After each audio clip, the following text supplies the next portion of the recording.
Welcome to More Than Mindset, the only podcast that bridges the gap between spirituality and success.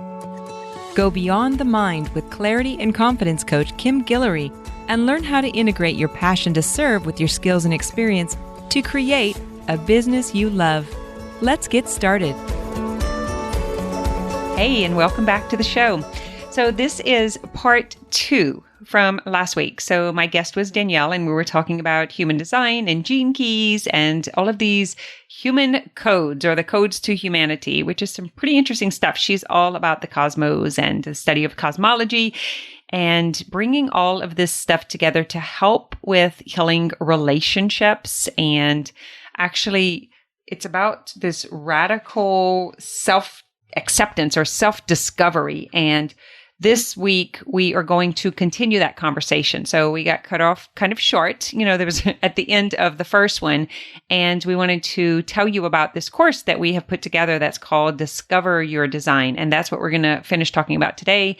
And I want to hear from you. I welcome you to come over to the More Than Mindset group and let me know your thoughts about these conversations. You can meet Danielle and I both there. You can tag us and ask questions. Have you heard about human design and gene keys, or do you study astrology? Is this something that you're familiar with? Is it the first time you ever hear about it? Come over to the More Than Mindset group and let's discuss it. So with no further ado, here is the continued conversation with Danielle and I. Enjoy. All right, guys, welcome back. So Danielle got cut, and so we're going to finish that up, and then we're moving right into the second session from here for week number 2. So Danielle, you were talking about being in another country and not having a choice but live your design, and I find that something right for 6-2s for sure, right? We're forced into this. There is no way we're so all of the 6s need to come into our world so that we can help you, because I'm telling you, I was lost until I realized this. So you're in another country. You didn't have a choice. Finish the story. Yeah. So just to recap really quick, when I had discovered human design, I had a friend that was on the board of my nonprofit while I was in the States pull my chart. And that's how I found human design. And then I got completely obsessed with it. Anyways, a few months later, I moved to Peru, and I was living there doing projects with my nonprofit, working with indigenous and animal rescues and things like that. And it was very hectic. And this was during my Saturn return, which is, for everyone around 27 to 29, 30, you start to feel it. But basically, it shakes your whole life up. Yeah, so I migrated and moved and was living in Peru, trying to save the world, and trying to do all these things. My essence here is about kind of helping us change the things we're not supposed to be doing anymore. And yeah, so what I was trying to say earlier was that I was practicing my human design. And I'm lucky because I was kind of forced into it because I was living in another country. I didn't have a whole lot of support, and it was just kind of all right, you landed in the jungle, you're in a hut. Things aren't the way you thought they were going to be. Good luck, for a while.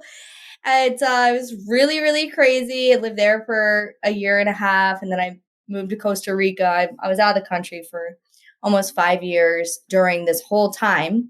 And what Kim was talking about earlier, just so that everyone's not confused, about being a 6, which we don't need to get too far into this right now, but it has to do with your profile in human design. There's, many different profiles. Anyways, being a 6 during your Saturn return, which is 27 to 31, around there, all of us as 6s have kind of a major change and a shift. And that's where we shift our roles into something else. So luckily, when I moved out of the country, and I was studying human design, I was studying communities. I was trying to figure out how to live in communities and doing projects. And I was learning a lot about decision-making models for communities because I lived in failed communities, which was a gift to learn. And I realized that nobody had a good decision-making model for a group, right? So I was studying holacracy and sociocracy, which are all about self-governing decision-making models. And I was also integrating human design and kind of experimenting with groups and roles and things like that, and doing presentations in the community about these systems. And I got really deep into the cosmology, or understanding the origins and the movement of time and existence, and the, what they call like the mother of all sciences is cosmology, because it's addressing the main questions. Why are we here? What is our purpose? Where do we come from? That's really my niche. That's what I found as my like specialty. And human design, when we look at it, it's not really just about humans. That's the interesting thing. And I love learning more about the macro mechanism of the machine of existence and how that operates and how we're created in that and what we're doing. And that has given me some profound insights that I want to share with everyone, because if we understand that each one of us are here to extract something, extract a consciousness that's different. If we want to talk about purpose, right, or choice, or any of these things that are just catchphrases and that people are out there trying to figure out their purpose, which is really funny. Our purpose, is not all this distraction that we see in the world. It's to be ourselves. We're here to learn and to be and to love ourselves, which is the hardest thing to do in existence. So I've studied astrology. I was tracking the planets daily for years. And again, studying the cosmology of planets. And I studied a lot on the evolution of humanity and the outer planets. So whenever we have outer planet movements like Saturn, Pluto, Uranus, and they come together, we can look throughout history. This is fascinating. We can look throughout history and see major situations on the planet, major situations, and guess what? We're in right now. Saturn and Pluto together. So astrologers, we knew about this for a long time. And we talked about how before all this stuff happened with Corona and all this stuff, that this year was similar to when like the plagues were. And there are things that were just really heavy this year. And not to mention, you can also look at the astrology of events. You can also look at the astrology of countries and learning about Pluto, because we can look at Pluto in astrology, in human design, in a lot of things. And basically Pluto, which, what do you know about Pluto? Okay, smallest planet, it's the furthest planet. Oh, wait, it's not a planet? That's weird. Why was it a planet and now it's not? That's freaking weird. Okay, whatever. Which, by the way, whenever a planet has been discovered, the attributes of that planet are given based on the attributes of what is going on in that time period. The planets do not cause issues on the planet. It is a mirroring of the macrocosm, right? The planets are the machine, and we are the conduit in between the microcosm, that we have the experience, and it's shown also in the planetary movements. So as an example, 1781, Uranus was discovered. That's when we had the American Revolution. And guess what? Uranus, it rules the age of Aquarius, revolutionaries, right? Blah, blah, blah. So now take that understanding and think about Pluto. It's weird, right? Pluto is like the goddess of the underworld and represents transformation and empowerment. Why did they make it not a planet? Anyways, so that's really interesting. NASA. Okay, so, and then what we understand with all this is if we look at human design with Pluto, we can track the collective processing of where consciousness currently is. So we just look at where Pluto is in the code, and that shows us that is what the collective consciousness is extracting right now. That's where we are in the, what we call the neutrino ocean, right? Which is time. We think that it's just stable and we're, moving in a linear way. No, we're in an ocean. We're all moving in an ocean of neutrinos, which are like these small particles that carry the information that you are a conduit of.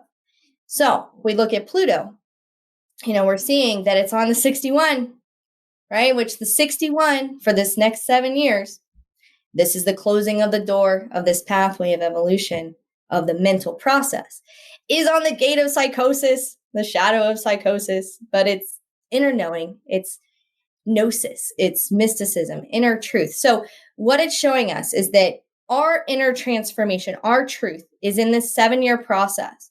2027 is when it's going to shift. But we are in this process collectively, the ocean, of discovering our own unique inner truth. And it just so happens that the process of quote unquote awakening, the process of becoming yourself, because it's all down on a cellular level, is a 7-year process as well. So we have this window. This is the time to really become yourself, and to have access to these tools. We have this available in the world. We're really gifted. We're really lucky to have it. Coping tools, life skills, so much information that has been lacking. Mm-hmm. Just like we didn't know how to process emotion years Yeah. ago. It was never taught. It was stop it, put it away, shut up, don't do, it was like just turn it off. And now we're realizing how that has affected our health. This huge explosion of chronic anything, everything, cancer, all of the stuff that's happening in the body because this has been repressed and suppressed, stepped away, ignored. The body will not continue to ignore that. It's going to express itself if we don't express.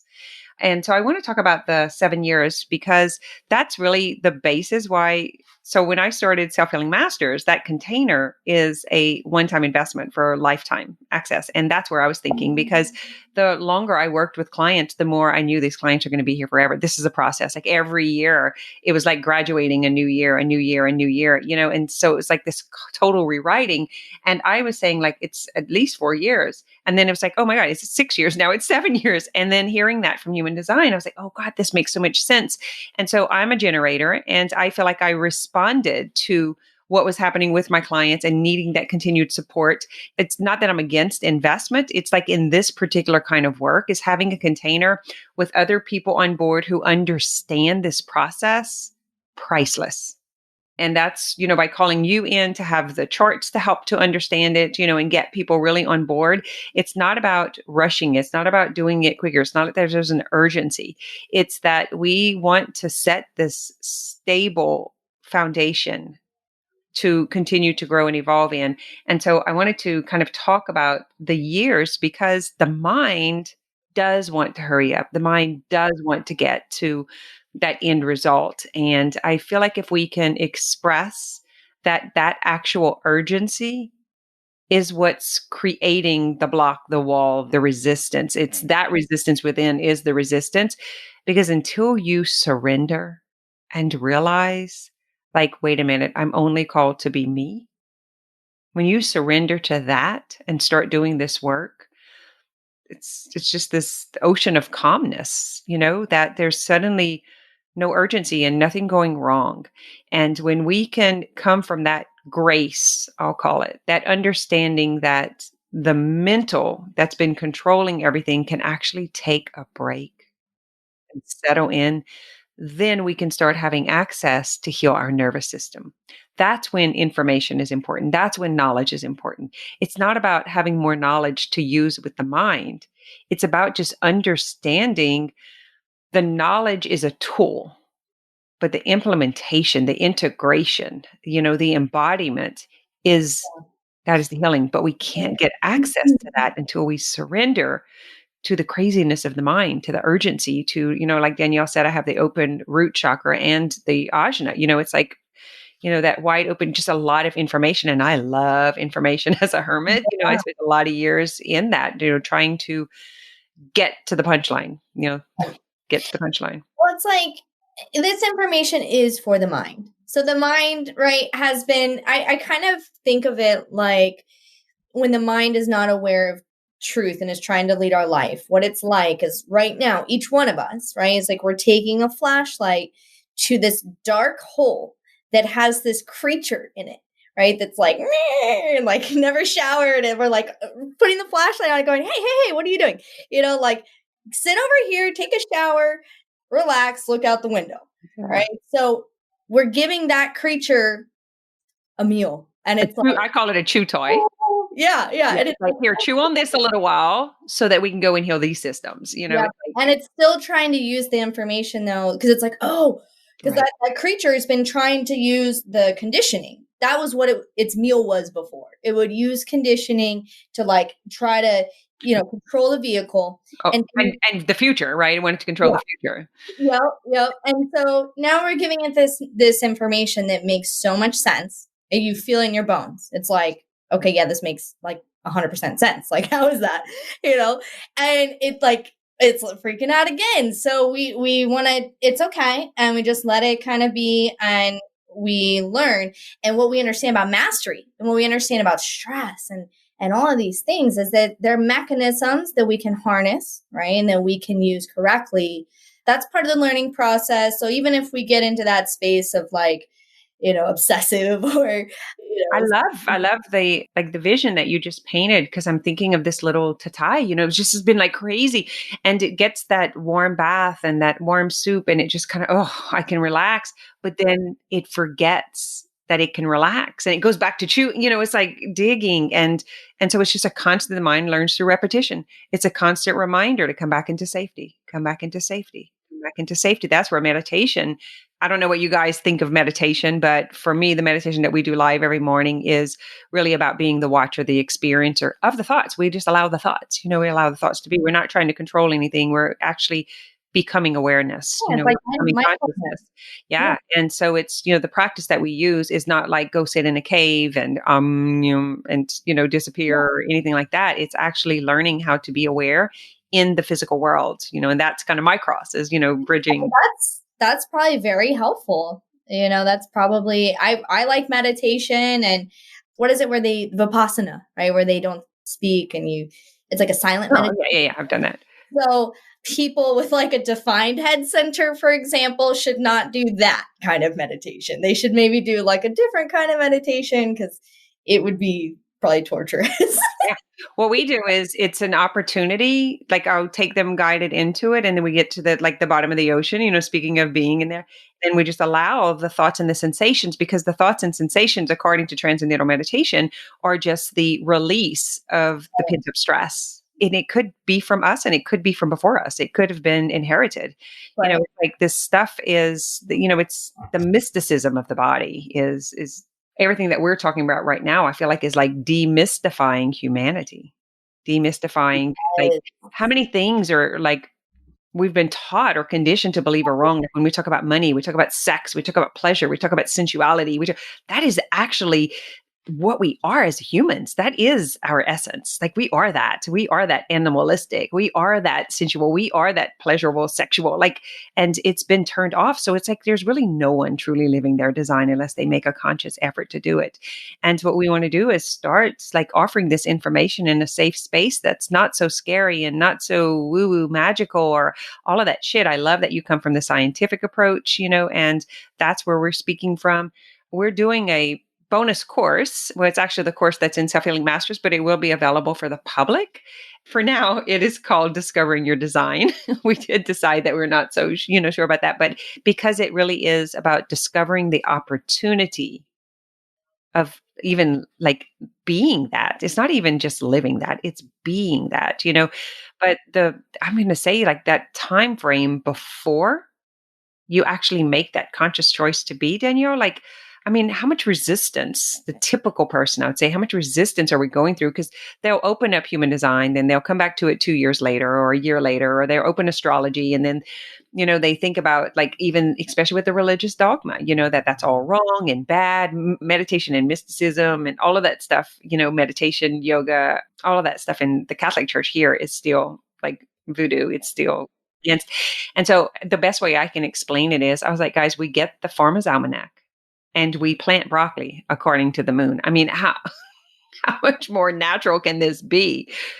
You hear the hospitals and the teachers say how like the ER and the classroom is so much crazier during full moons. And you're just like, it's kind of like common knowledge, even though it's resistant. And so I'm not sure what has been your experience of how long does it take the typical civilian to like relax into expansion of even. And that's the whole thing with the beauty of these languages, is that it doesn't require any belief, for one, because it's about you proving it to yourself, right? It's about you seeing for yourself. Basically, I'm just providing the map to how you can operate correctly. And then it's up to you, though. If you don't try and if you don't practice with your strategy and authority that I give you, then it's not going to do anything. And so, I just want to go back really quick to what we were talking about with like the dark room, and we're putting the flashlight on the creature. I love that. Yeah, because, and like what you were talking about with meditation, which is really good. It's like the process of this, once you know yourself and you've had your reading and you've had the transmission, you go, okay, now I know who I am. The process now is you're watching that creature, because he, the creature there does forget. It goes, tries to go back to patterns, right? It's just like a canned response of a robot. It's like this machine, right? So it kind of keeps going back, and we're like conditioning the mind. We're actually reprogramming, reconditioning the mind to what is correct. So it does require watching and continuing to shine the flashlight and replacing that creature next to the window and saying, hey, your job is to look out the window. Yeah. Yeah. You Yeah. Yeah. I think the actual process of the meditation of being able to watch and see the vulnerability, like I'm not even recognizing that I've had the warm bath. I forgot. I'm saying, oh, okay, I can let go again. know? And just consistently keeping that going. And yeah, it's going to be happening behavior, and people are going to trigger, and you're going to forget. And then what will happen is eventually you'll recognize that unfamiliar, icky feeling over time. You'll get used to the common peace. And then when that urgency and that anxiety and that stress and comes back, then you'll recognize that as being the thing that's unfamiliar. Right. Yeah. And then it becomes this like alarm system in your Yeah. vehicle that's like, oh, this is conditioning. Oh, this is not correct. And that's literally how you start to live. You start to see like, wow, that feeling that I have in my body that I used to allow to move me. It used to pressure me so much that it would move me. I would do things that I didn't feel comfortable with just because I was like, pressured, or things like that. But you start to realize that it's that feeling now, rather than letting it move you, you just go, oh, it's conditioning, and you can choose for yourself. Yes. I'm thinking of the when we're sleeping in our hotel and the alarm goes off, right? And everybody gets up and runs, and it's like hyper vigilant, it's like you're really aware of it. And then if it's one that just goes off on a regular basis, then eventually you just sleep through it. And that's what we have done with that discomfort in our body early on. Is we had the warning sign, guys. We had the warning sign probably as children, teenagers, early. We had it. We just quit listening. And we turned off the communication within our bodies. We turned off that trust with ourselves. And it was like, I don't want to hear you. And then our body is coming back to say, hey, I can't hold this for you anymore. Here's the expression of it. And Right. it's in cancer cells, and it's in thyroid conditions from not speaking our voice, not being able to use our communication center. It's in our teeth and our TMJ, it's in our vision, not wanting to see. It's in our hearing, having tinnitus and this constant distraction of not wanting to hear. It's in our neck and shoulders of carrying emotional stresses. We don't have the ability to receive support from the world or from other people because we were taught it was bad to let other people help. We were taught it was wrong, or it was, whatever it was. And so we don't even know how to receive. And then look at, the hysterectomies that are so common and all of the elective organs. I'm one. That's my story. It's like all of these, that was my Saturn return, 29, complete hysterectomy. Ended up in a madhouse, put myself in a mental place because I was so disconnected. My head and my body, my head would say to do something, get up and do it. And my body was just like, F you. Not going anywhere. And I was so disconnected and broken, and I didn't know what to do with myself. And I kept going to the doctor. They kept upping the medications. And I was like, I just have to go somewhere else. I can't. I have 5 kids, 2 businesses. I don't know how to handle life. So that was my Saturn return. I sure as hell didn't want to experience that again in my Chiron return. And if it wouldn't be for this information, I truly believe I would not have, I don't know if I would be here. I don't know that I would be here. I had been working with an astrologist for a good 10 years, on a very regular basis. Every single month I meet with her. And it really helped me to understand some of the challenges that I had in life. Now I see it as just the typical 6-2, we just have to have all of the experiences. But then I didn't. I took it very personal. And if a few years ago, she said, we were talking about carbon return and placement. And she was like, all of this stuff you went through is going to come back, but you have the tools now. She was like, I hate to even tell you this because I'm not, predicting gloom. But because you're in the right frame of mind, because like we can have, and you and I have this conversation often, it's like coming from a place of with the tools, we can handle anything. And, my community has a 28% suicide rate. One third of our population dies by a gun some or pills at their hand or whatever, or hanging in a tree. That's facts. And that is because of the lack of coping skills, the inability to handle emotional upheaval, to handle mental distress. If they knew this information, it's like I'm feeling like we have so many tools accessible and we can't change the world, Danielle. But one thing I recognize, and this came from the Gene Keys book, I was reading about one of the transits, and this was a few weeks ago, and there was a statement that said, like, we are waiting for everyone else to wake up because we have to do it as a whole. And so I think that's where the sense of urgency is coming from. It's not so much that we are people pleasing as much as we know that we have to all do it together. There's an inner knowing on that. And once I was able to really settle in and say, we can actually communicate with more people if we do it from a calm space, if we do it from a more nurturing space, if we take off the labels and really just get them to understand and see that the conditioning is not a bad thing. It's just what we knew and what we had, and settle into this sense of safety. And are we willing to explore in order to have the human experience that us humans are here for? Right, right. And that's, the beauty of it too, is that a lot of these underlying issues within the psyche of the collective, like, what happens when we die, or like, where do we come from? These underlying fears that also drive us, right? There are a lot of answers that are available for that too. And like, when you have your unique consciousness, awakening, however you want to say it, really, it's like when you become embodied, you realize that you are infinite, and it's not a cliche spiritual statement anymore. It's a truth. It's like a knowing inside of like, yes, like, and even with these codes and knowing the science behind all this, it even shows that.